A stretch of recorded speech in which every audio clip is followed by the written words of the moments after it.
বিসমিল্লাহির রহমানির রহিম। সবাইকে শুভ অপরাহ্ন। বাংলাদেশ ক্রিকেট বোর্ডের পক্ষ থেকে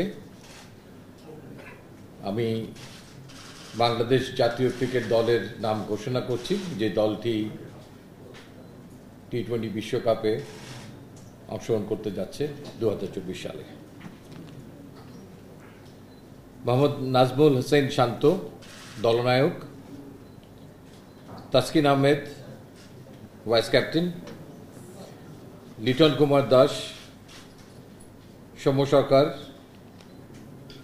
তনজিদ হাসান তামিম, সাকিব আল হাসান, মোহাম্মদ তাহিদ হৃদয়, মাহমুদুল্লাহ রিয়াদ, জাকের আলী আনিক,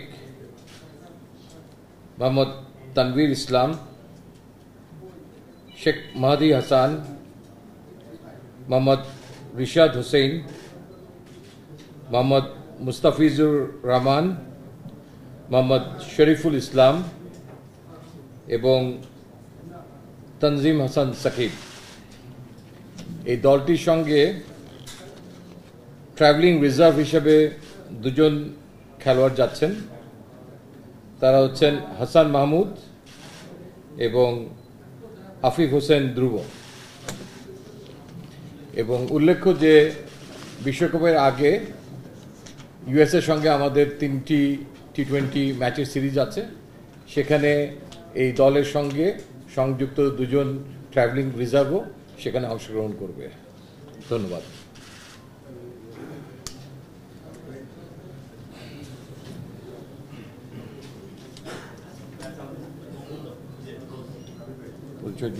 পরিচয় দিব।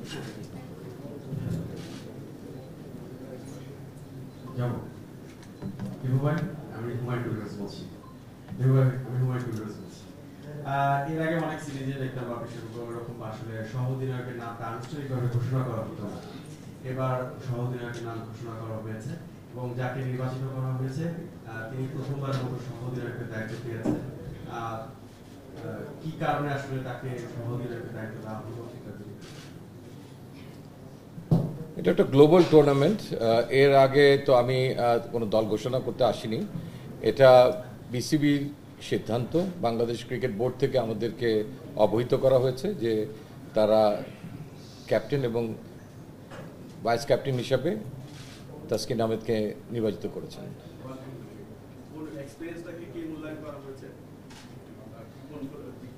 ডেফিনেটলি উনি একজন আরেক জেনারেশনের উদীয়মান একজন খেলোয়াড়, আরেকটি ডিপার্টমেন্টকে লিড করছে এবং দীর্ঘদিন ধরে জাতীয় দলের হয়ে খেলছে বিভিন্ন ফর্মেটে।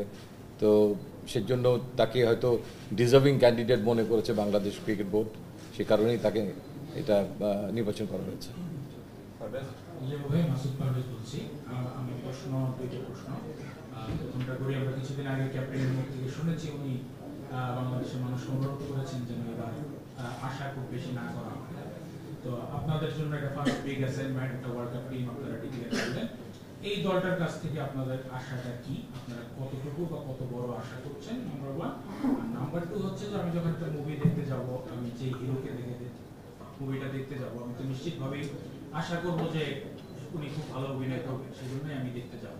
তো মানুষ যখন প্রত্যাশার জায়গা থেকে ভালো কিছু আশা করবে এবং ক্যাপ্টেন বলবেন যে খুব বেশি আশা না করতে, এই জিনিসটা খুব সাংঘর্ষিক হয়ে যায় কি? দেখেন, আমাদের দেশে ক্রিকেটের একটা বিশাল উন্মাদনা আছে।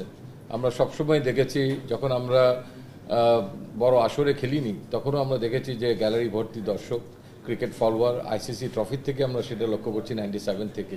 সেটা একটা বিশাল উন্মাদনাটা এখন আরও অনেক ব্যাপকভাবে ডালাপালা মেরেছে। সো দ্যাট সেই আলোকে হয়তো দলনায়ক বুঝতে পেরেছেন এবং সবাইকে এই ব্যাখ্যাটা দিতে চেয়েছেন যে অতিরিক্ত এক্সপেকটেশন যেন না থাকে। টি-20 ক্রিকেটে এখন আমরা ঠিক সেই পর্যায়ে চলে যাইনি যে আপনি সেমিফাইনাল স্টেজে আপনাকে দলটাকে ধরে নিয়ে নিতে পারবেন, যে কোনো কিছুই হতে পারে।